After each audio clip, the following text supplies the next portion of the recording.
A historic visit occurred this Thursday as French President Emmanuel Macron, along with President Prabowo Subianto, visited Magelang, Central Java to visit the world-famous Borobudur Temple. Now, of course, the visit to Magelang began with President Prabowo and President Macron visiting the Magelang Military Academy. At the academy, both presidents spent some time inspecting the facilities and, in particular, the academy's French language learning laboratory, where President Macron imparted some French language knowledge to the officers that will be deployed to France.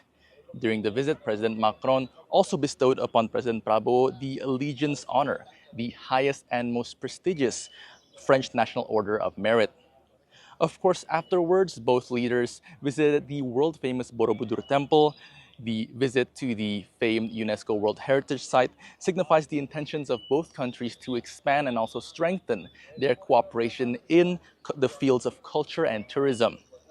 President Prabowo and President Macron made their way to the topmost level of the temple by way of the newly installed stairlift, which was the source of quite a bit of controversy earlier this week.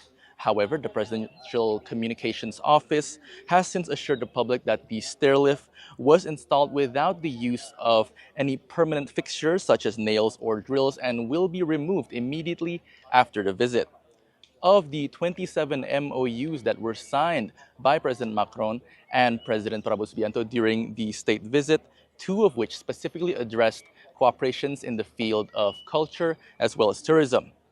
Several other sources of cooperation addressed in the MOUs include defense, agriculture, mineral resources, sustainable forestry, and transportation, among others.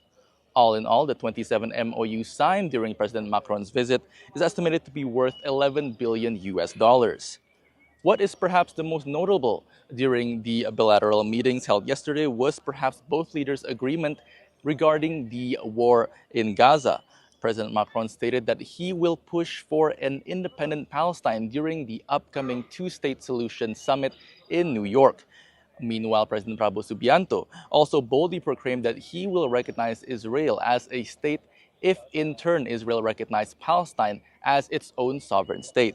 Needless to say, the visit was incredibly fruitful for both France and Indonesia and will serve to only strengthen and expand both countries' bilateral relations going forward. This has been Aris Darta for See Today.